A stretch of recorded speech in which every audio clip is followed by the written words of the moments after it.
bagong tuklas, River of Kawag, Subic, Zambales, mga idol. Yan ang ating papasyalan. Kasama ang tropa, ang solido na barkada, at syempre, ang aking misis, si Beb. Yan, nasubukan natin yung ating Siap Moto 450, mga idol. Subukan natin sa rough road at sa expressway. May napansin lang ako sa kanya, mga idol, medyo lumalakas yung kanyang pan at pag lumakas, syempre yung init niya nararamdaman mo, pero natatanggal naman yon. At yung ingay, medyo hindi ko lang kabisado kung dahil nga bago siya, doon niya nakuha yung kanyang ingay o galing doon sa fan, di ba? Pero titingnan natin to hanggang sa, siyempre matagal-tagal pa natin gagamitin to, mga idol. Ito yung madadaanan natin, mga idol. May mga bakuran, siguro parang tribo or compound ito ng mga katutubo nating kapatid. Ayun, kinawayan ni Mrs. yung dumaan na bata na katutubo din po.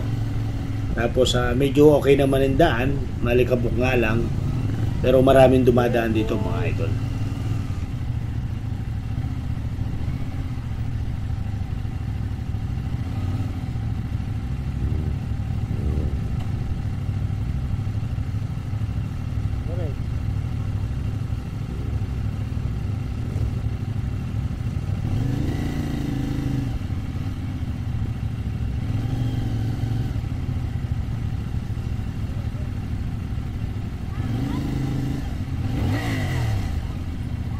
Yun.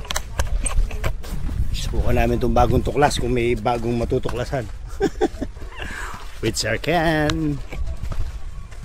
Safety naman daw yung mga gamit dito. Nagbabantay sila mga ate. Kasi lang po kami sa lugar nyo. Para po ano natin, lalong dumami yung magiging guest nyo.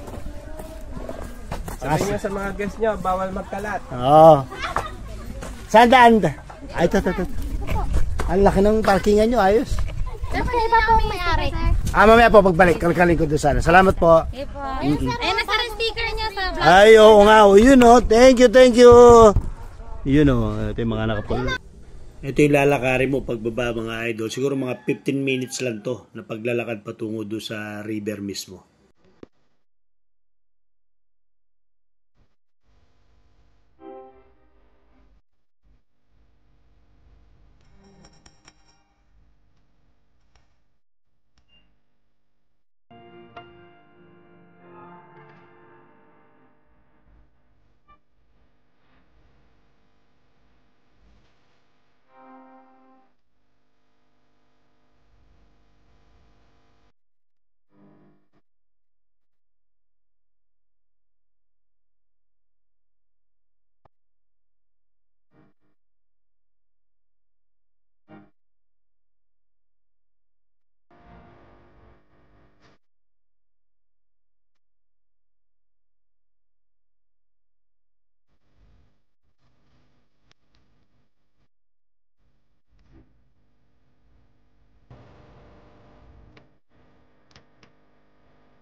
Ihalin tulad ko tong lugar na to mga idol do sa Palacol River ng Porac, Pampanga.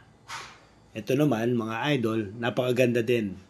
Kaya lang yung kagandahan niya, natakpan na rin ng mga sobrang dami ng kubo na pwede pag-stayin ng mga tao. Pero nga dahil nga ito yung pagkakakitaan ng mga katutubo natin dito, kaya dinamihan nila para yung pumapasyal dito, meron silang masisilungan, at the same time yung makakapagpahinga sila.